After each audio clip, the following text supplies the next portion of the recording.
দর্শক, তৌহিদ শান্ত আমি আপনাদের বরাবরের মতো স্বাগত জানাচ্ছি ইস্পাহানি মির্জাপুর 0 আওয়ারে। বেগম খালেদা জিয়ার স্বাস্থ্যের বিষয় নিয়ে আমরা উদ্বিগ্ন, সারা দেশেই উদ্বিগ্ন।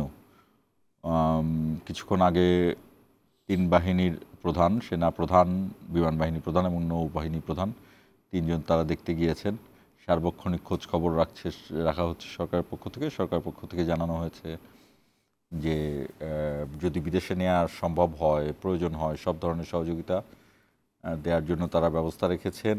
ইতিমধ্যেই আপনারা জানেন বেগম খালেদা জিয়াকে অতি গুরুত্বপূর্ণ ব্যক্তি হিসেবে ঘোষণা দেওয়া হয়েছে এবং যে কারণে এভার কেয়ার হাসপাতাল সহ তার আশেপাশের পুরোটা এখন বিশেষ নিরাপত্তা বাহিনী, যেটা স্পেশাল সিকিউরিটি ফোর্স, তারা এবং প্রেসিডেন্ট গার্ড রেজিমেন্ট পিজিআর, এই দুই বাহিনীর হাতে ন্যস্ত করা হয়েছে।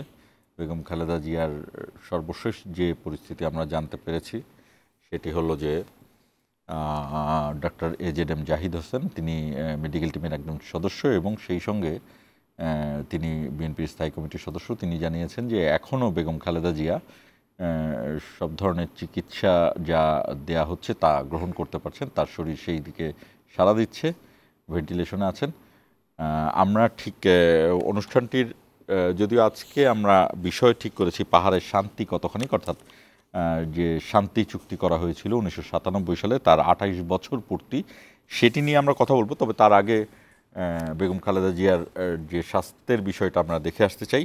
দর্শক, আমি তার আগে পরিচয় করে দিতে চাই আমাদের অতিথিদের সঙ্গে। আমাদের সঙ্গে রয়েছেন মানবাধিকার খবরের নির্বাহী সম্পাদক HM ফারুক, আপনাকে স্বাগত জানাচ্ছি, এবং নিরাপত্তা বিশ্লেষক লেখক অবসরপ্রাপ্ত ব্রিগেডিয়ার জেনারেল HRM রকনউদ্দিন সাহেব, আপনাকেও স্বাগত জানাচ্ছি। আপনাদের দুজনকে আসসালামু আলাইকুম। আমরা একটু দেখে আসবো দর্শক, আমাদের প্রতিবেদক রয়েছেন লিওন মীর এভার কেয়ার হাসপাতালের সামনে। আমরা তার কাছ থেকে সর্বশেষ কি পরিস্থিতি সেটা জানার চেষ্টা করব। লিওন মীর, কি খবর? মানে শেষ, আমি তো আশা করি আপনি শুনেছেন যে আমি অনুষ্ঠানের শুরুতে যে কথাগুলো বলছিলাম, এর বাইরে আপনার কাছে আর কি খবর আছে বা সেখানকার কি পরিস্থিতি? তিন বাহিনীর প্রধানরা বেগম খালেদা জিয়াকে সাথে সাক্ষাতের পরে, তার পরিস্থিতি দেখার পরে আরও কেউ এসেছেন কিনা, এখন কি পরিস্থিতি?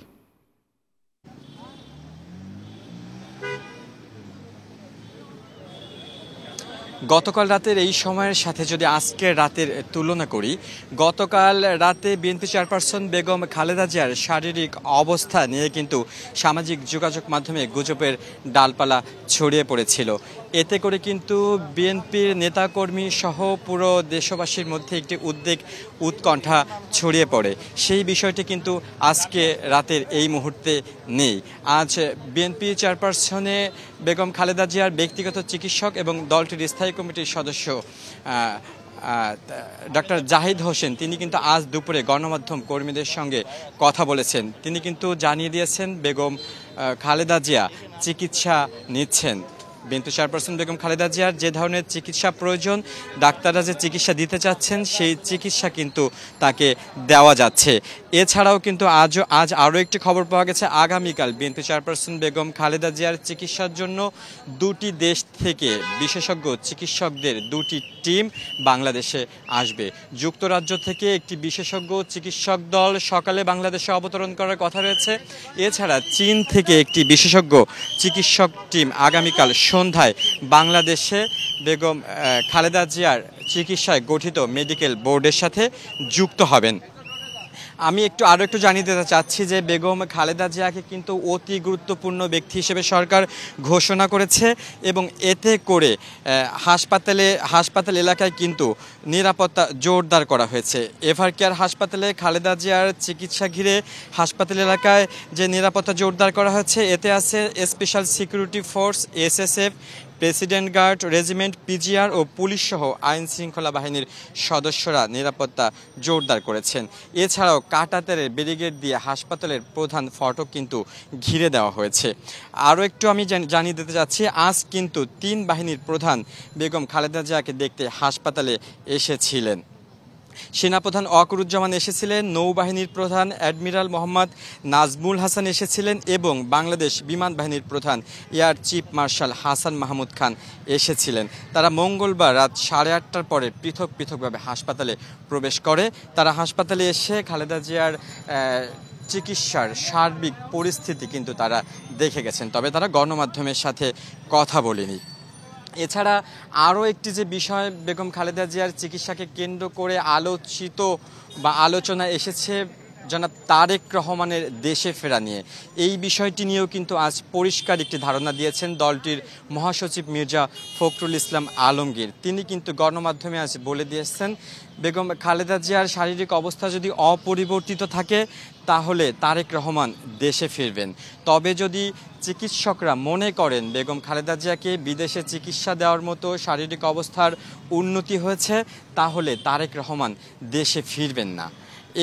এই দুটি বিষয় কিন্তু খুব গুরুত্ব সহকারে দেখা হয়েছে। এছাড়া জি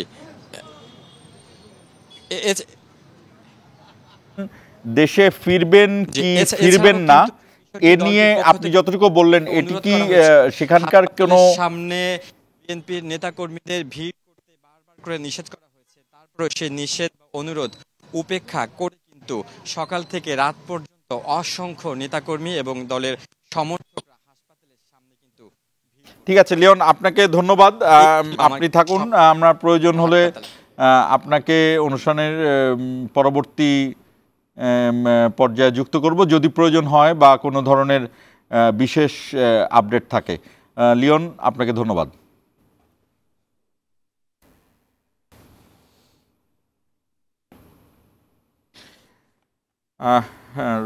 রকনউদ্দিন, আপনি শুনছিলেন। আসলে এই পরিস্থিতিতে আমাদের আলোচনার আর কি কতটুকু বা কী করার আছে, তবে একটি বিষয় আমি একটু জানতে চাই। আপনি যেহেতু নিরাপত্তা বিশ্লেষক, বেগম খালেদা জিয়ার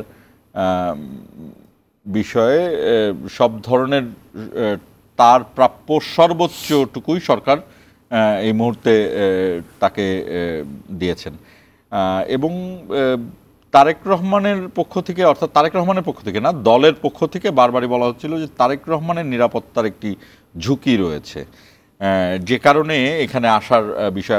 আপনি নিশ্চয়ই মনে থাকবে যে তারেক রহমান দুদিন আগে যে স্ট্যাটাসটি দিয়েছিল যে তার বাংলাদেশে ফেরাটা একক নিয়ন্ত্রিত নয়, এটি নিয়ে আপনার পর্যবেক্ষণ কি? আপনি কি মনে করেন বিষয়টিকে? ধন্যবাদ।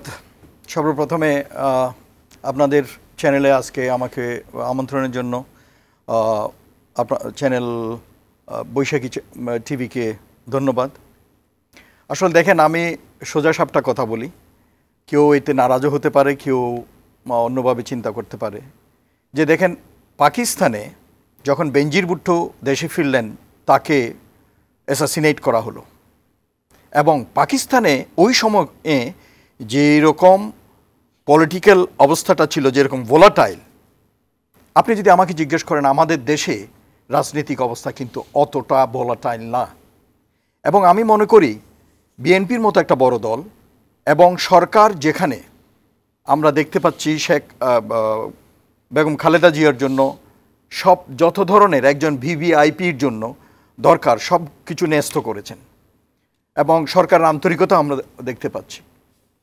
তো আমি বলবো যে প্রেসিডেন্ট জিয়া, যিনি আমাদের দেশের গ্রামগঞ্জে ঘুরে বেরিয়েছেন, ওই প্রেসিডেন্টের ছেলে জনগণের নেতা হয়ে জনগণের পাশে না থেকে ওনার লোকজনে বলছে যে ওনার তো মামলা উঠে গেছে, উনি এখনও কেন আসছেন না। তো এই জুজুর ভয়টা ওনাকে কে দেখাচ্ছে এটা আমি বুঝতে পারলেও হয়তো আমার অ্যাসেসমেন্টে ওইটা আমি বলবো না, যেহেতু স্পর্শকাতর। কিন্তু আমার কথা হচ্ছে যে যারা ওনাকে এই পরামর্শটা দিচ্ছেন, আমি বলবো যে that is a wrong threat assessment এবং এইটা বেশি, মানে এই থ্রেট অ্যাসেসমেন্টটা বেশি আপগ্রেড করছে। That's not correct. আমার মনে হয় না তারেক জিয়া দেশে আসলে ওই ধরনের কোনো হুমকি আছে যেটা সামাল দেওয়া যাবে না। বিএনপির মতো একটা বড় দল তার নিরাপত্তা বিধান করতে পারে এবং আমাদের সরকার যেহেতু আন্তরিক, সরকারও করতে পারে। না, আপনি আপনার কথাতেই আসি, জুজুর ভয় এবং পরে আপনি বললেন যে আপনি অ্যাসেসমেন্ট করলেও বলতে পারছেন না, এই দুটোর কতটুকু বলা যায়? যতটুকু বলা যায় ততটুকু বলেন। না বললাম এই জুজুর ভয়টা মানে না, আমার কি কথা হচ্ছে বোঝাচ্ছেন যে আপনি? আমার কথা হচ্ছে যে কোনো মহল থেকে হয়তো তাদের দলকে মিস ইনফরমেশন দিছে, যেটা যে হয়তো উনি যদি দেশে আসেন তাহলে ওনার জীবন নাশের হুমকি থাকতে পারে। বাট আমি মনে করি যে বিষয়টা ততটা না, এটাকে এক্সাজারেট করে এই জিনিসটা বলা হয়েছে যাতে ওনার আশাটাকে বন্ধ করা যায়। কিন্তু আপনি নিশ্চয় জানেন, আপনি ঘোরাফেরা করেন, রিক্সাওয়ালা থেকে শুরু করে রাস্তাঘাটে সবাই বলছে মায়ের এই অবস্থা, যে এই ছেলে আসতে পারে না, সে আমাদের জনগণকে কি দেখবে। এইটা কোনো কথা না রে ভাই, যে তারেক জিয়া আসলে তাকে কেউ হত্যা করবে, দ্যাট ক্যানট হ্যাপেন। কারণ বিএনপির যথেষ্ট সিকিউরিটি আছে। তিনি তার, আমরা যতটুকু জানলাম, দলের পক্ষ থেকেও যতটুকু জানানো হলো যে তিনি তার মায়ের চিকিৎসার পূর্ণাঙ্গ পরিস্থিতি সম্পর্কে ওয়াকিবহাল এবং সব কিছুই করছেন। কিন্তু এই যে তিনি আসলে তার যে নিরাপত্তার ঝুঁকি, এই জায়গাগুলোকে আমার মনে হচ্ছে যে আপনি কিছু বলতে চাচ্ছেন, অথবা যে কথাগুলো বলছেন সেগুলোর পেছনে কোনো কথা আছে। আমরা এটাকে বলি ইনফরমেশন বিহাইন্ড দ্য ইনফরমেশন। সাধারণত দেখা যায় যে 100 বছর ধরে একটা ইনফরমেশন চলছিল, 100 বছর পরে দেখা গেল যে না, আসলে এটা সত্য তথ্য না, এটার পিছনে আরও তথ্য আছে। এরকম ইনফরমেশন বিহাইন্ড দ্য ইনফরমেশন কোনো কিছু আছে কি না, আপনি কি বলতে চাচ্ছেন? না, আমি যে জিনিসটা বলছি যে আমি তো আমার দৃষ্টিকোণ থেকে, আমার অভিজ্ঞতা থেকে আমি যেটা বললাম, আর বাংলাদেশে তো আমি আছি, আমি দেখতে পাচ্ছি, এবং নিরাপত্তা, ল অ্যান্ড অর্ডার সিচুয়েশন বাংলাদেশে, যেহেতু সেনাবাহিনী এখনও গ্রামগঞ্জে আছে, পুলিশ ঠিকমতো কাজ করতে পারতেছে না, ওইটা ওরা বলে। কিছুদিন আগেও পুলিশের আইজি বলেছে, হয়তো আপনি খেয়াল করেছেন, যে পুলিশ ইজ ইন ট্রমা, ওরা কাজ করতে পারতেছে না। তো আমার কথা হচ্ছে যে যদি ট্রমাতে থাকে ভাই, এদেরকে বাড়িতে পাঠাই দেন, নতুন রিক্রুট করেন। এইভাবে তো বেহুদা করতে লাগবেন। পুলিশের কাজ, আপনার সেনাবাহিনীর কাজ হচ্ছে দেশকে বহিঃশত্রুর হাত থেকে রক্ষা করার জন্য, এবং they are trained in that way. So যদিও আমাদের থার্ড ওয়ার্ল্ড কান্ট্রিগুলোতে দেশের ইন্টারনাল কিছু দুর্যোগ আছে, প্রাকৃতিক দুর্যোগ, সামাজিক দুর্যোগ, পলিটিক্যাল দুর্যোগ, এগুলাতে তারা ভূমিকা পালন করে থাকে, কাজ করে থাকে। আর যেরকম আপনারা দেখছেন, পুলিশের কাজ হচ্ছে ট্রাফিক কন্ট্রোল করা, ওরা ফেল করতেছে, এবং একসময় আর্মিকে আইসা ট্রাফিক কন্ট্রোল করতে হলো। তো এইটা আমাদের দেশে একটা ট্রেন্ড হয়ে গেছে।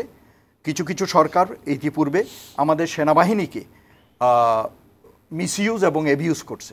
তো আমি যে জিনিসটা আপনাকে বলতেছিলাম, অন্যদিকে চলে না গিয়ে, যে আমাদের ল অ্যান্ড অর্ডার সিচুয়েশন, যেহেতু সেনাবাহিনী মাঠে আছে, অনেক ইমপ্রুভড। অনেকে বলে যে না, হয় নাই। বাংলাদেশে ভাই এর চেয়ে বেশি ল অ্যান্ড অর্ডার সিচুয়েশন কখন ভালো ছিল আপনি আমাকে বলেন তো। ল অ্যান্ড অর্ডার সিচুয়েশন যদ্দূর আছে, সেনাবাহিনী আছে বলেই। কালকে সেনাবাহিনী চলে আসুক, চাইছিল তো কয়দিন আগে, কারণ এই এত দীর্ঘকাল সময় চলে আসুক মানে উঠে যাক, হ্যাঁ, মানে ব্যাক টু দ্য ক্যান্টন, ব্যারাকে চলে আসুক। হ্যাঁ, ব্যারাকে চলে আস। কারণ আপনি দেখেন, এই সেনাবাহিনী এইভাবে, they are not made for that. এত long duration, this is for the first time probably, যে 1.5 বছরের মতো বাইরে মাঠে থাকা কোনো পারপাস ছাড়া। পারপাস মানে ট্রেনিং বা অন্য কোনো এক্সারসাইজ, অনুশীলন, এগুলোর জন্য হয়তো আমরা বাইরে যাই। আপনারা জানেন আমাদের সেনাবাহিনী শীতকালে, সেটা বড় জোর 3 মাসের জন্য হতে পারে। এক্স্যাক্টলি। তো কিন্তু এই 15 মাস, আমি বলবো, আমি তো সেনাবাহিনীতে 30 বছর চাকরি করে আসছি, তো এরকম কখনো হয়নি বাংলাদেশের ইতিহাসে। 15 মাস এবং তারও বেশি মাঠে এইভাবে থাকা, এই যে থানাতে বা অ্যাডহক ক্যাম্প করে থাকা, এতে অনেক ডিসঅ্যাডভান্টেজ আছে। আমাদের সৈনিকগুলোর মনোবল ক্ষুণ্ণ হচ্ছে, তারপর তাদের উপর অবিচার করা হচ্ছে। একটা সৈনিক 3 ঘন্টার বেশি ঘুমাতে পারে না, আবার নেক্সট শিফটে ওরা টহলে বেরোতে হয়, তো তারপরে ওরা অভিযানে যায়। তো এই ধরনের অনেক হচ্ছে, বাট এরপরও করতেছে। এগুলো চিন্তা করে মাঝখানে হয়তো শুনেছিলেন যে সেনাবাহিনী চাচ্ছিল ওদেরকে ব্যারাকে ফিরে নেওয়ার জন্য, বাট সরকারের পক্ষ থেকে বলছে যে না, ইলেকশনটা শেষ করে তারপর ইয়ে করে। তো আমি যে জিনিসটা বলতেছিলাম যে এই অবস্থায় দেশের অবস্থা কিন্তু অত খারাপ না। আর রাজনৈতিক অবস্থা আমি যেটা দেখতেছি it is not that volatile, যেরকম আমরা করাচি ইসলামাবাদে শুনেছিলাম বোম ফুটতেছে, মারতেছে, এই করতেছে, যেভাবে ইয়েকে বেনজির ভুট্টোকে মারছে। এইচ এম ফারুক, অনেকদিন ধরে সাংবাদিকতা করছেন, আপনার মন্তব্য কি? আসলে নিরাপত্তা ইস্যুতে যেই কথাটি এখন চিন্তা করা হচ্ছে, নির্বাচন নিয়ে চিন্তা করা হচ্ছে, এই পরিস্থিতিতে কোন দিকে গড়াতে পারে চিন্তা করা হচ্ছে। সবচেয়ে বড় কথা হলো আমাদের এই যে নির্বাচন খেলার মধ্য দিয়ে আমরা অতিক্রম করেছি বিগত সময়গুলো। নির্বাচন খেলা বলতে কি বোঝাচ্ছেন? আপনার 2014, 2018, 2024 এই যে নির্বাচনগুলো হয়েছে, এগুলোকে আপনি নির্বাচন খেলার বাইরে বলার তো কোনো সুযোগ আমি অন্তত মনে করি না। যেখানে আমাদের জনগণকে আপনার ভোট বিমুখ করে ফেলা হয়েছে। এই যে গণতন্ত্রের স্বার্থে, দেশের স্বার্থে মানুষজনকে কিন্তু আপনার ভোটমুখী করা খুবই জরুরি। আর সেজন্য আমি মনে করি যথাসম্ভব যত দ্রুত সম্ভব নির্বাচনের আয়োজন করা দরকার। এবং প্রধান উপদেষ্টা সহ প্রধান উপদেষ্টা দপ্তর থেকে যারা ব্রিফিং করছেন ওনারা কিন্তু যথাসময়ে নির্বাচন হবে এইটাই আশ্বস্ত করছেন। আমিও বিশ্বাস রাখতে চাই যে যথাসময়ে নির্বাচন অনুষ্ঠিত হবে। আর আপনি তারেক রহমানের যে বিষয়টি বলছেন, আসলে তারেক রহমান এখন উনি যে একান্তই একজন ব্যক্তি তা কিন্তু ভাবা যাবে না। অবশ্যই উনি একটি দলের গুরুত্বপূর্ণ ব্যক্তি, সেই হিসেবে উনি একটি প্রাতিষ্ঠানিক জায়গায় পৌঁছেছেন।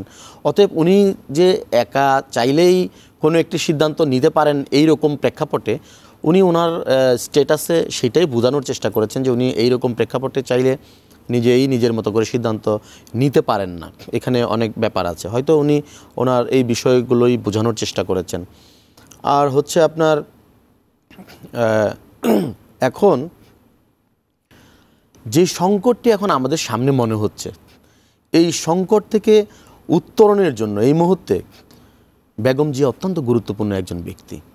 সেই জন্য মানুষ খুবই উদ্বিগ্ন। ওনার এই স্বাস্থ্য সংকটে বা স্বাস্থ্যগত অবস্থায় খুবই উদ্বিগ্ন মানুষ, এবং ওনার জন্য দুহাত তুলে মানুষ, সর্বস্তরের মানুষ সব জায়গা থেকে দোয়া করছেন ওনার সুস্থতা এবং ওনার দীর্ঘায়ুর জন্য। কেন নয়, এরকম একটি সংকটে ওনার মতন একজন ব্যক্তি জাতীয় ঐক্যের জন্য খুবই গুরুত্বপূর্ণ। তো এখন এই কথাটিতে আপনি যে জাতীয় ঐক্যের কথা বললেন, আমি একটু রোকনউদ্দিন সাহেবের কাছে আসতে চাই।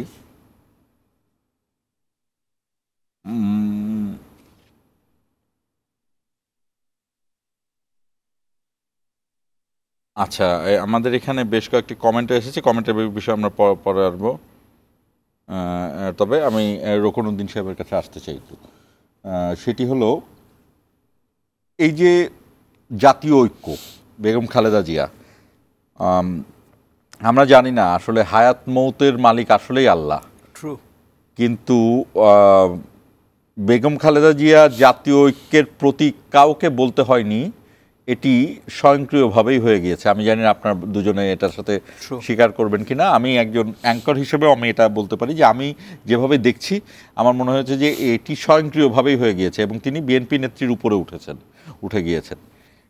এখন তার আল্লাহ না করুক তার চলে যাওয়াটা কি আমাদের পলিটিক্যাল, সোশ্যাল এবং জিওপলিটিক্যাল কোনো প্রভাব রাখবে কিনা, বা সেই প্রভাবটা কেমন হতে পারে, এবং সেইখানে তারেক রহমানের অবস্থান? আমি এখানে একটু আগে গিয়ে বলি যে আজকে বিকালে আমি গিয়েছিলাম, আমাদের কয়েকজন রিটায়ার্ড অফিসার যাচ্ছিলেন।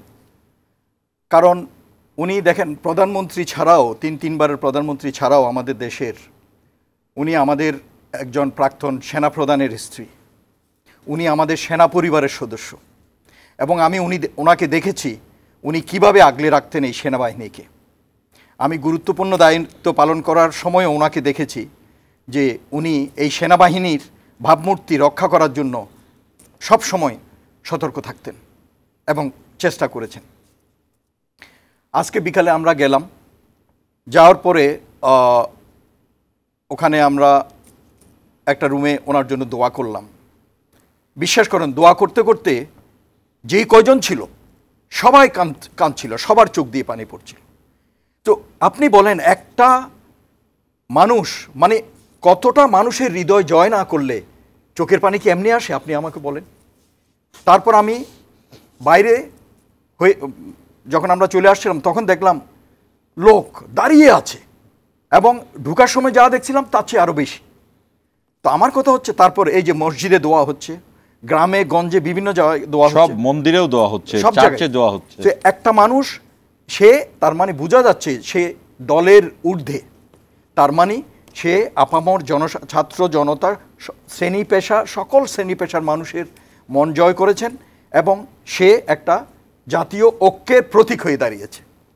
তো আল্লাহর কাছে আমরা সকলে দোয়া করি, আপনি যে কথাটা বললেন হায়াত মত আল্লাহর হাতে, বাট আমরা দোয়া করি যে আল্লাহ যেন ওনাকে হায়াতে তৈয়বা দেন, মানে দীর্ঘায়ু দান করেন, ওনার জন্য সহজ করে দেন এবং উনি যদি আল্লাহ যদি ওনাকে আরও হায়াত দেন আমার মনে হয় উনি আমাদের জাতীয় ঐক্যটা ধরে রাখার জন্য বা এই জাতীয় ঐক্যটাকে ডেভেলপ করার জন্য আরও উন্নত করার জন্য ভূমিকা রাখতে পারবেন।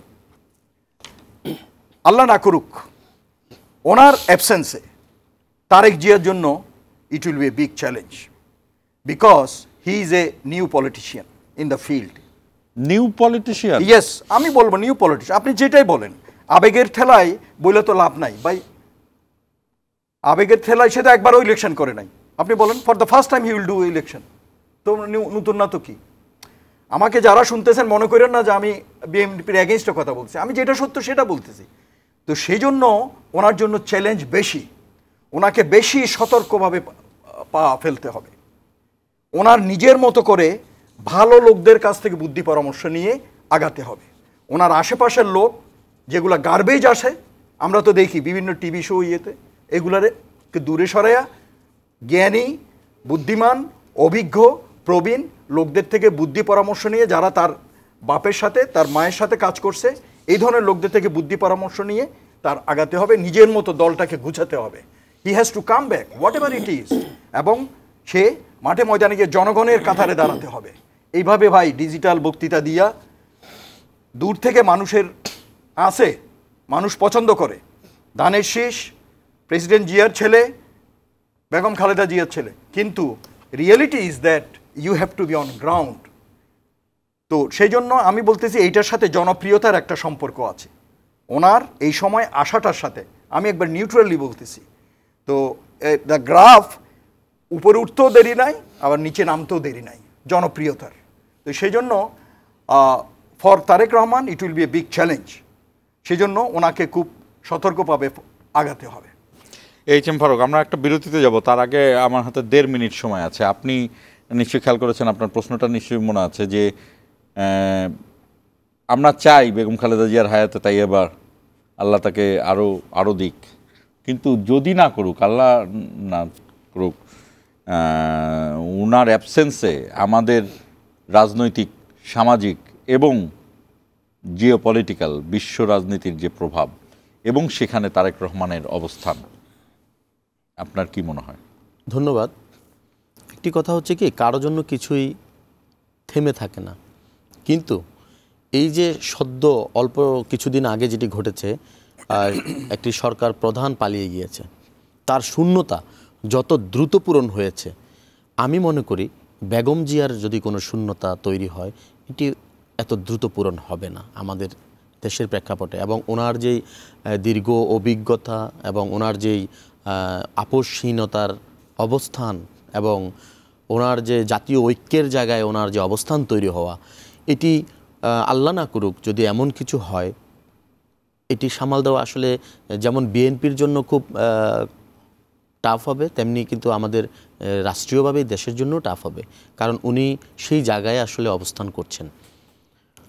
তো এখন তারেক রহমানের কথা যেটি বলছেন, উনি আবার আমার সহ আলোচকের সাথে আমি এখানে কিছুটা একমত এবং দ্বিমত দুটাই পোষণ করব, কারণ তারেক রহমান আসলে ততটা নতুনও নয়, কেননা ওনার রাজনীতিতে উনি রাজনৈতিক পরিবারেই বেড়ে উঠেছেন। যেহেতু ওনার বাবা রাষ্ট্রপতি ছিলেন, ওনার মা প্রধানমন্ত্রী ছিলেন, ওনার বাবা বা মা যতটা রাজনৈতিক পরিবার থেকে আসেনি, সেই তুলনায় উনি কিন্তু রাজনীতি থেকেই এসেছেন এবং দীর্ঘ সময় উনি রাজনীতি করে যাচ্ছেন এবং এই দলের উনি তৃণমূল পর্যায় থেকে দায়িত্ব পালন করতে করতে এখন দলের ভারপ্রাপ্ত চেয়ারম্যানের দায়িত্বে আছেন। তো অবশ্যই উনি আমি মনে করি এই জায়গাটা দলের জায়গাটা কাভার করার জন্য উনি অবশ্যই ক্যাপাবল, তবে সেটা বেগম জিয়ার জায়গা থেকে চিন্তা করলে সেটা কোনোভাবেই মেলানো যাবে না। জি, আমরা হয়তো বা এই বিষয় নিয়ে আরেকটু কথা বলতে পারবো, তবে আমাদের একটা বিরতি নিতে হচ্ছে। দর্শক আমাদের সঙ্গেই থাকুন, 1 মিনিট পরে ফিরছি।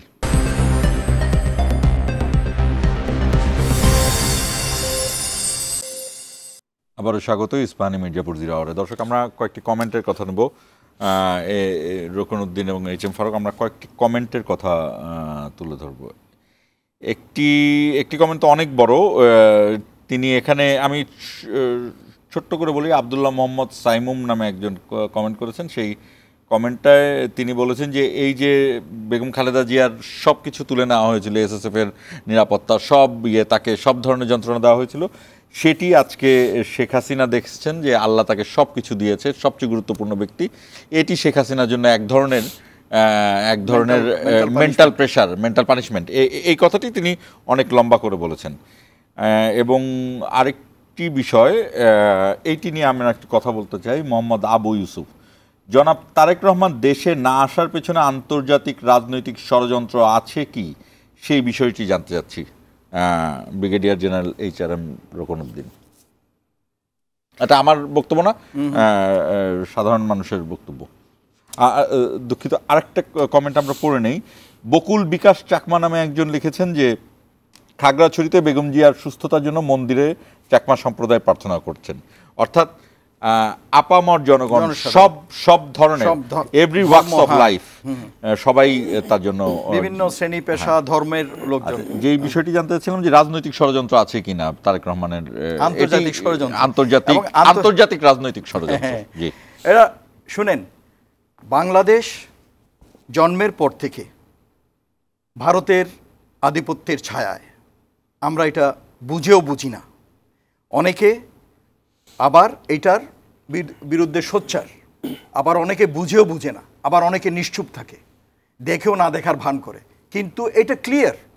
আমি ওই আজকে আর আরেক জায়গায় বলতেছিলাম, ভাই আমাদের সময় আসছে, এই জুলাই বিপ্লবের পর মানুষকে, বাংলাদেশের জনগণকে স্বপ্ন দেখানোর পর, এই 1400 ছেলে মারা যাওয়ার পর আমাদের এখন নতুন করে নেরেটিভ তৈরি করতে হবে আমাদের বাংলাদেশের।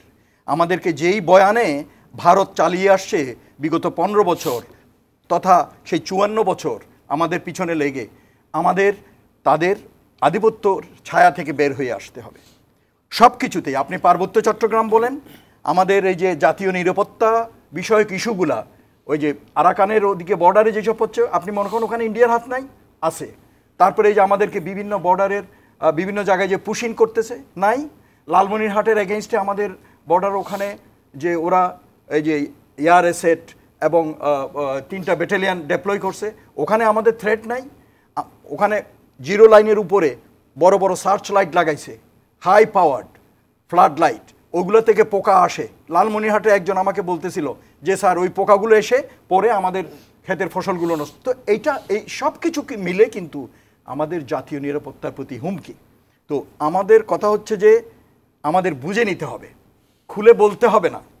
আমরা যদি জেগে জেগে ঘুমাই তাহলে আমরা সুরক্ষিত নই, সোজা কথা।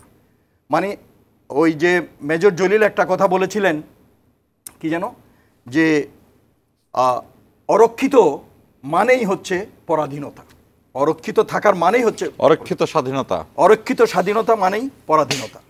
তা আমার কথা হচ্ছে যে এই জিনিসটা আমাদেরকে খেয়াল রাখতে হবে। আমাদের কোথায় না, আপনি যে বললেন যে আন্তর্জাতিকভাবে কোনো ইয়ে আছে কিনা, আমরা, আমি বলিনি, একজন কমেন্টেটর বলেছেন, সো যেটা বলতেছি যে আমরা কিন্তু আমাদের এই যে নেইবার ভারত, আমরা তাদেরকে বন্ধু মনে করেছিলাম। ইভেন কি স্বাধীনতা যুদ্ধের সময় 71-এ ওরা এসেছিল কয়দিন আগে, 10 দিন আগে, and they came with their agenda at their back. ওই সময় 7টি বিধি দিয়ে তারা এসেছিলেন। সেই তো রে ভাই, ইন্দিরা গান্ধীর এজেন্ডা ছিল, ইন্দিরা গান্ধীর এজেন্ডা ছিল যে আমাদেরকে কেন সাহায্য করবে, এবং স্বার্থ ছাড়া ভারত কোনোদিন আমাদের এখানে আসে নাই। আপনি দেখুন বিগত 16 বছরে যতগুলো কালো চুক্তি করেছে তার ভিতরে এই যে পার্বত্য চুক্তি, যেটা নিয়ে আমরা হয়তো একটু আলোচনা করতেও পারি, এইটাও একটা কালো চুক্তি। এই ধরনের অনেক কালো চুক্তি আছে। পার্বত্য শান্তি চুক্তি, এটি কি ভারতের সাথে আমরা করেছি? কি শান্তি চুক্তি বলেন? এটা প্রহসনের চুক্তি। এটা যে চুক্তি শান্তি আনতে পারেনি। 72টা ধারার ভিতরে 65টি ধারা আমরা এটি নিয়ে আরো বিশদভাবে আসবো। ফারুক, আপনার কাছে খুব খুব ছোট্ট করে জানতে চাই যে এই যে কমেন্ট একজন নেটিজেন আবু ইউসুফ তিনি বললেন যে খালেদা জিয়া, আমি দুঃখিত, তারেক রহমানের দেশে না আসার পেছনে আন্তর্জাতিক রাজনৈতিক কোনো ষড়যন্ত্র আছে কিনা, আপনি কি মনে করেন?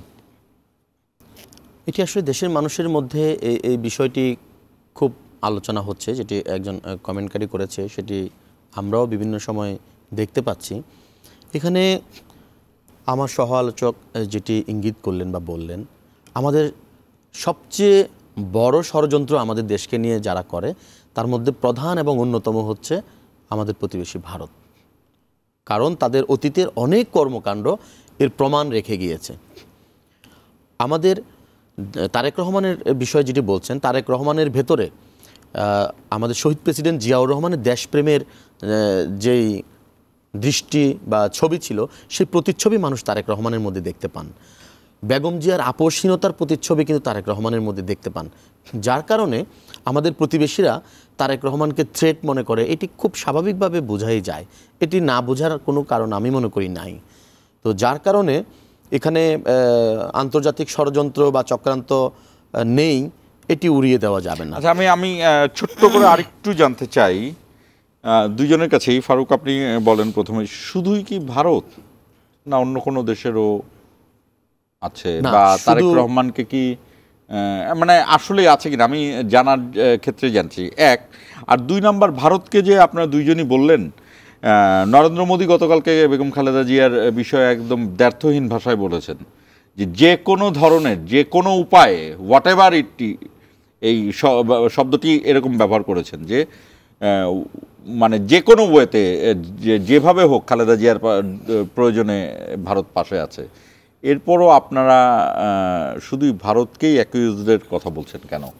না, আমি শুধু ভারতকে শুধু একা বলবো না, মানে প্রসঙ্গক্রমে আসছিল আমি বলতাম, শুধু যে ভারত তা কিন্তু নয়। আমরা জিওপলিটিক্সের কারণে এমন একটি জায়গায় অবস্থান করছি, একটি কথা আসলে গ্রামে বা আমাদের দেশে প্রচলিত আছে, গরিবের বউ সবার ভাবি হয়। গরিবের বউ সবার ভাবি। সেই জায়গা থেকে যদি আপনি চিন্তা করেন, আমাদেরকে নিয়ে বহু রকমের খেলা যে হচ্ছে না তা নয়। আমরা দুটি দেশের সাথে সীমানা শেয়ার করি, এই দুটি দেশ তো আছেই, আবার এইখানে আপনার বিভিন্ন শক্তি, পরাশক্তিরা, তাদের যে এজেন্ডা, সেগুলোর কারণেও আমরা ওই ভৌগোলিক জায়গার মধ্যে পড়ে গিয়েছি। তো কেউ ওখানে সমুদ্র দখলে রাখতে চায়, কেউ এইখানে এই উপমহাদেশের নিয়ন্ত্রণ প্রতিষ্ঠা করতে চায়, কেউ নিয়ন্ত্রণ ধরে রাখতে চায়। এই যে বিষয়গুলো এখানে আছে, তার উপরে আপনার পার্বত্য চট্টগ্রাম এবং মিয়ানমারের একটি অংশ, ভারতের একটি অংশ নিয়ে এখানে অনেক দিন ধরে কিন্তু একটি অন্যরকম নড়াচড়াও আমরা দেখতে পাই। যারা আমরা পার্বত্য চট্টগ্রাম নিয়ে একটু ঘাটাঘাটি করি বা একটু পড়াশোনা করার চেষ্টা করি, অবজার্ভ করি, আমরা কিন্তু এখানে শুধুমাত্র ভারত বা মিয়ানমার ছাড়াও যে আরও অন্য ইন্টারেস্ট এখানে কাজ করে, এটি কিন্তু বোঝা যায়। আমরা আসলে চেয়েছিলাম যে পরে যাব শান্তি চুক্তি, কিন্তু আমার মনে হয় শান্তি চুক্তির বিষয়গুলো প্রবেশ করছে। আপনি কি মনে করেন যে শুধুই ভারতকে অ্যাকুইজ করেন, নাকি না জিওপলিটিক্যালি শুধু তারেক রহমানের আশা না, এই সব কিছু মিলিয়ে, যে যেমন ফারুক, এইচ.এম. ফারুক বললেন, যেটা ফারুক হিন্ট করতেছিল, যে দেখেন আমরা তো দেখে আসছি আমাদের জন্মের পর থেকে, আমাদের জন্ম মানেই বাংলাদেশের জন্মের পর থেকে ভারতেই বন্ধু বেশে এসে বন্ধুর মতো ব্যবহার করেনি। ওরা আমাদের কখনো বন্ধু ছিল না। ওরা যখনই আসছে বন্ধু ভেসে, in disguise of friend, but ওরা ওদের এজেন্ডা নিয়ে আসছে, আমাদের স্বাধীনতা যুদ্ধ বলেন বা বিভিন্ন সময়ে বলেন। এবং ওদের একটাই কাজ যে ওরা ওদের একটা পাপেট এখানে বসায়ে ওরা ওদের স্বার্থটা আদায় করে নেবে।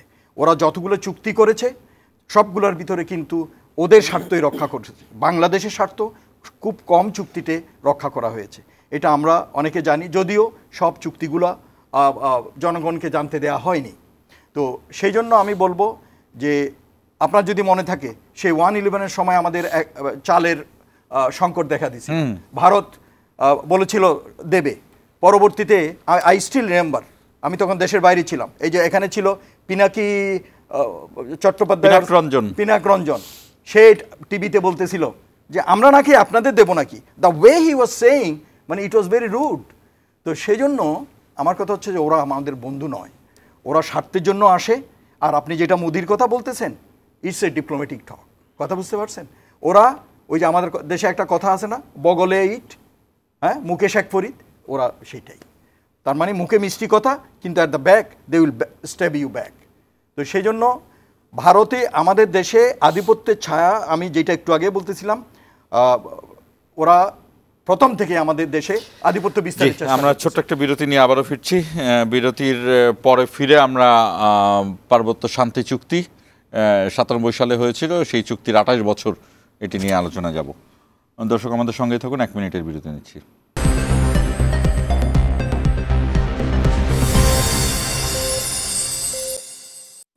আবার স্বাগত ইস্পাহানি মির্জাপুর জিরাওয়ারে।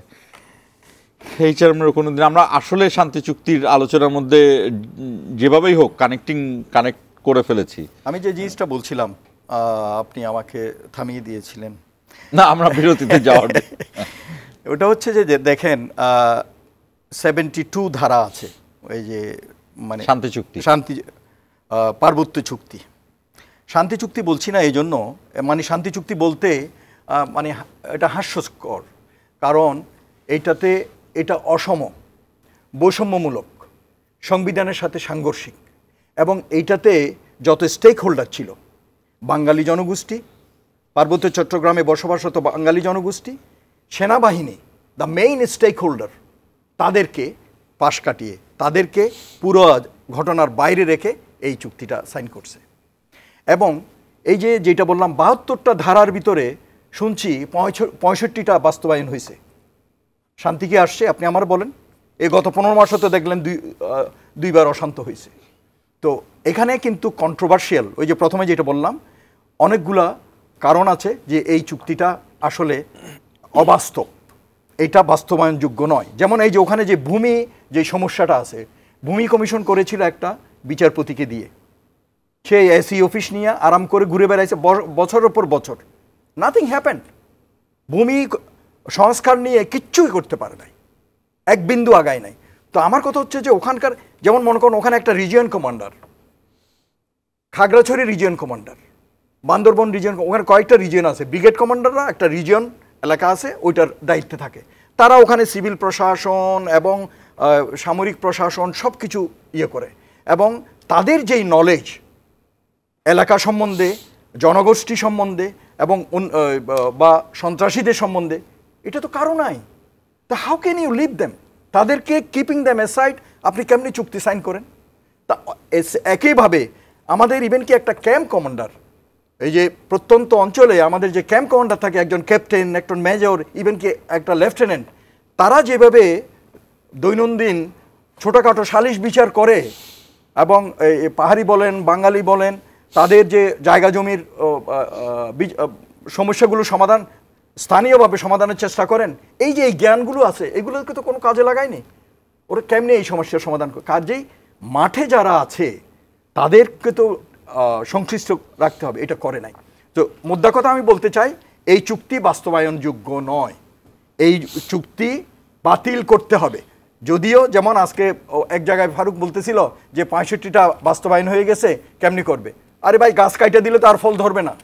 আপনি এখন ওইটা বাস্তবায়নযোগ্য নয় যেহেতু, শান্তি যেহেতু এইটাতে আসবে না, এটা একটা প্রহসনমূলক, নোবেল প্রাইজ পাওয়ার জন্য শেখ হাসিনা করছে, তো এইটাকে বাতিল করতে হবে।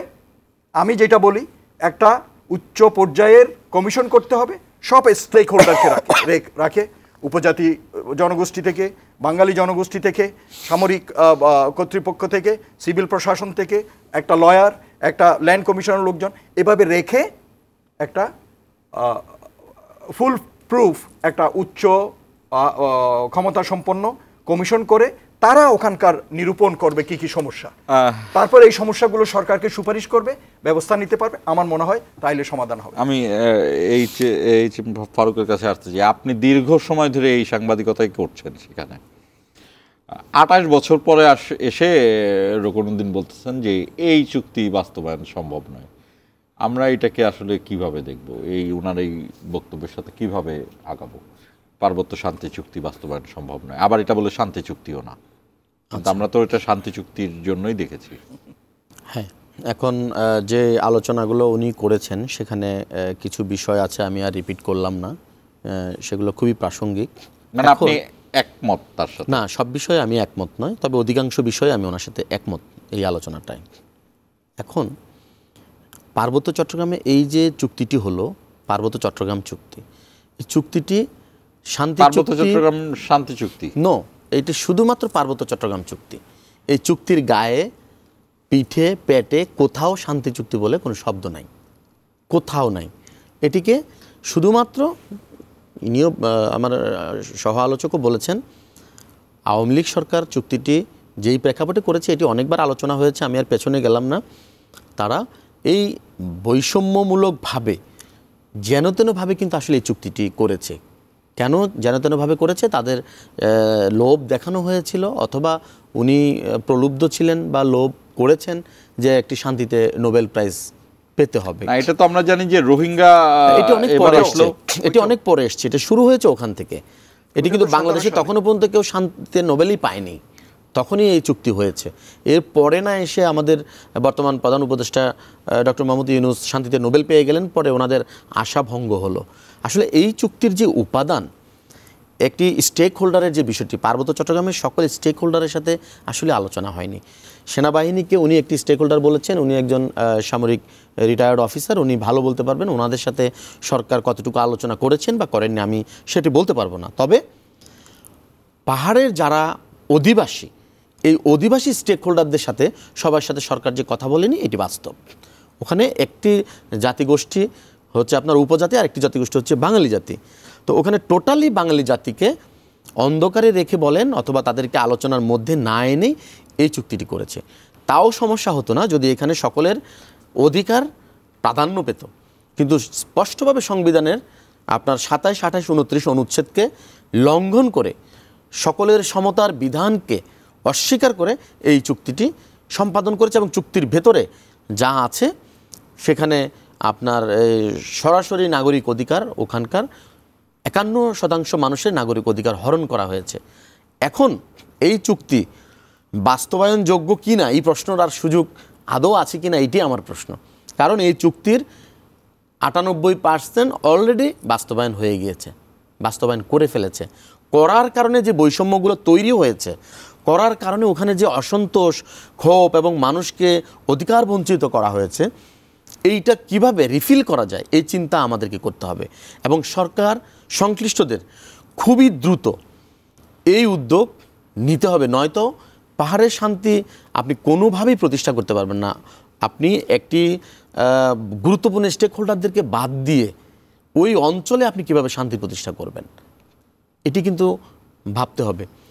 তাই এখন এই চুক্তি বাতিল করে, হয়তো আমার সহায়ক বলেছেন গাছ গোড়া দিয়ে কেটে দিলে সব এমনি শেষ হয়ে যাবে।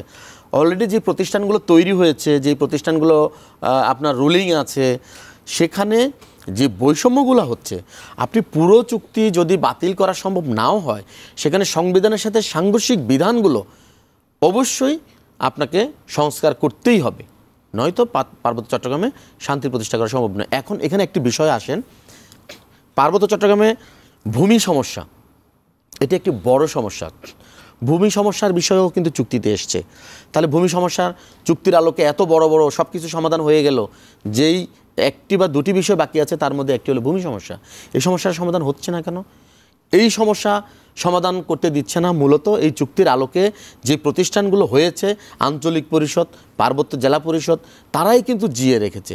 এই ভূমি কমিশনকে অ্যাক্টিভ হতে তারা অসহযোগিতা করছে। পার্বত্য চট্টগ্রামের যে ভূমি, যে বিভিন্ন শ্রেণীর ভূমি, কোথায় কতটুকু কি ভূমি আছে, এটা জরিপের মাধ্যমে বের করে এই ভূমি সমস্যার সমাধান করা তো খুব বেশি কঠিন না। কেন বাংলাদেশের আপনার বাকি 61টা জেলায় যদি ভূমি সমস্যা আপনি আইনের ধারায় আইন অনুযায়ী সমাধান করতে পারেন, কেন ওখানে পারবেন না কেন? আচ্ছা, আমি একদম শেষ মুহূর্তে এখানে দুটো একজনই দুটো কমেন্ট করেছেন মিটুন সম্ভব নামে। আপনারা ছিটমহল চুক্তিটা নিয়ে কি সন্দেহ করেন? এটা কি ন্যায্যতার ভিত্তিতে হয়েছিল? ছিটমহলগুলোর বিনিময় কি সঠিকভাবে হয়েছিল? জাস্ট 30 সেকেন্ড করে যদি বলেন, আপনি যদি ছিটমহল সম্পর্কে জানেন একটু বলবেন। এখানে একজন হয়নি, ওরা আমাদের 3 বিঘা করিডোর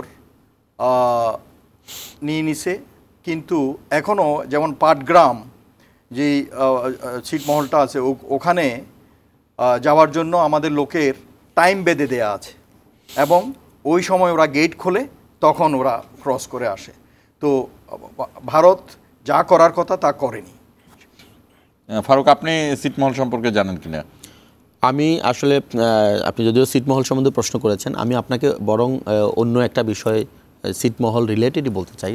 ছিটমহলের মতো করে আপনি দেখেন, মানে আমাদের এই যে ভারত তার চিকেন নেক নিয়ে যে উদ্বিগ্ন, আমাদের একটি চিকেন নেক তৈরি করার জন্য ওরা খুব চেষ্টা করেছে এবং খুব কাছাকাছি চলে গিয়েছিল। কারণ আমাদের যে পতিত সরকার, তারা কিন্তু ভারতের সাথে স্বামী স্ত্রীর সম্পর্ক তৈরি করে আমাদের এই মিরসরাইতে একটি ইন্ডিয়াকে বলা যায় যে একটি ছিটমহলই দিয়ে দিয়েছিল। সেখানে তারা দেখুন আমাদের কত গুরুত্বপূর্ণ একটি জায়গা, ফেনী থেকে অল্প জায়গা আছে যেটি দিয়ে আমাদেরকে ওরা বারবার এখন থ্রেট দিচ্ছে।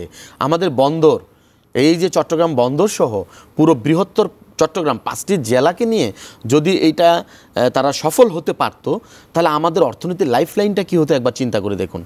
দেখুন, প্রতিবেশী দেশের কথা, মানে ভারতের কথা যখন আসে, বা আপনিও বলছিলেন যে ভারতকেই কেন বারবার বলা হচ্ছে, তারা যে কতভাবে আমাদেরকে চেপে ধরতে চায়, বন্ধুর ভেসে এসে, নানানভাবে এসে, তারা এমনভাবে যে তারা আমাদেরকে খাওয়ায় এবং আমাদেরকে পড়ায়। আসলেই কি তাই? তারাই কি আমাদেরকে খাওয়ায় পড়ায়? আমরা কি তাদের খেয়ে পড়ে বেঁচে আছি? আমাদের যতগুলো ট্রাম্প কার্ড ছিল, আমাদের পতিত সরকার এই ট্রাম্প কার্ডগুলো শুধু সই করেনি, আমাদের প্রতিপক্ষকে যারা আমাদেরকে বন্ধু ভেসে এত কিছু করছে তাদেরকে একদম দিয়ে দিয়েছে। আমাদের যে ইয়াটা ক্লিয়ার করে বলি, এটা হচ্ছে যে 900 একর জমি ভারতকে ওখানে ওই যে ইকোনমিক জোন করার জন্য দিয়েছে, কিন্তু ওইটা ওখানে কাজকর্ম ওরা শুরু করেছিল, বাট স্ট্র্যাটেজিক্যালি ওইটা এমন এক জায়গায় যেখানে বরঞ্চ আমাদের হওয়া উচিত কোনো ডিফেন্স স্ট্রাকচার, ডিফেন্স ইনস্টলেশন হওয়া উচিত আমাদের জাতীয় নিরাপত্তার কথা চিন্তা করে, এবং এইটা একটা আমাদের জাতীয় নিরাপত্তার প্রতি হুমকি সৃষ্টি করে এই লিজটা দিছে। তারা একটা 900 একর জমি ভারতকে দিছে। ভারত কিন্তু তাদেরকে অন্য জায়গায় দিছিল বাংলাদেশ, কিন্তু তারা ওখানে নেয় নাই, এই জায়গায় তারা প্রেফার করছে। আচ্ছা, এখানে আরেকটি কমেন্ট করেছে, কিন্তু ভাই আপনার কমেন্টের উত্তর দেওয়ার মতো সময় আমাদের নাই। পার্বত্য চট্টগ্রামে শান্তি ফিরিয়ে আনার জন্য বর্তমান প্রধান উপদেষ্টার প্রতি সাধারণ জনগণের যে প্রত্যাশা ছিল, সেই প্রত্যাশা কতটুকু পূরণ করতে সক্ষম হয়েছেন? ঠিক আছে, আমি একদমই 30 সেকেন্ডের জন্য বলতে পারি। আপনার ফারুক, আপনি যদি বলতে পারেন যে প্রধান উপদেষ্টার কাছে প্রত্যাশা ছিল, সেটা কি পূরণ হয়েছে? মানুষ আসলে প্রত্যাশা করেছিল 24-এর এই বৈষম্য বিরোধী আন্দোলনের মধ্য দিয়ে যে সরকারটি এসছে, তারা হয়তো এত বড় একটি বৈষম্য দলিলকে নিয়ে খুব দ্রুত একটি পদক্ষেপ নেবে, এটা পাহাড়ের মানুষ বিশ্বাস করেছিল, মনে করেছিল, এবং পাহাড়ের আপামর যে জনগণ, যারা শান্তিপ্রিয় মানুষ, যারা অস্ত্রবাজি করে না, সেই জায়গাটি তারা সরকার পূরণ করতে পারেনি। সরকার কোনো উদ্যোগই নেয়নি, এটা হয়নি। কারণ এই যে জুলাইয়ের পরে ও যেটা বললো, বৈষম্য নিয়ে, যে বৈষম্য বিরোধী আন্দোলনের পর বৈষম্যমূলক একটা কালো চুক্তি, এটা সরকার দৃষ্টি দেওয়া উচিত ছিল। দুজনকে অসংখ্য ধন্যবাদ। আমাদের সময় শেষ। দর্শক, আমরা আইয়ুব খান অথবা ইয়াহিয়া খান, আমার মনে পড়ছে না, দুজনের কেউ একজন একটা বই লিখেছিলেন যে ডিফারেন্স বিটুইন প্রভু এবং বন্ধু। খালেদা জিয়ার একটি ভাষণে আমি শুনেছিলাম যে বিদেশে আমাদের বন্ধু আছে, প্রভু নেই। এই বক্তব্যর সাথে বাংলাদেশের সলিডারিটি, সার্বভৌমত্বর একটা সম্পর্ক রয়েছে। আমি খালেদা জিয়ার দলীয় মতাদর্শের সাথে একমত নাও হতে পারি, কিন্তু বিদেশে বাংলাদেশের আসলে কোনো প্রভু নেই। বিদেশে বাংলাদেশের বন্ধু আছে। আমরা সেই মতাদর্শকেই সামনে নিয়ে এগিয়ে যেতে চাই এবং এই মতাদর্শই আমাদেরকে স্বাধীন সার্বভৌম দেশ দেবে এবং স্বাধীন একটি নির্বাচন উপহার দিবে। এই প্রত্যাশা শেষ করছি। ইস্পাহানি মির্জাপুর 0 আওয়ার।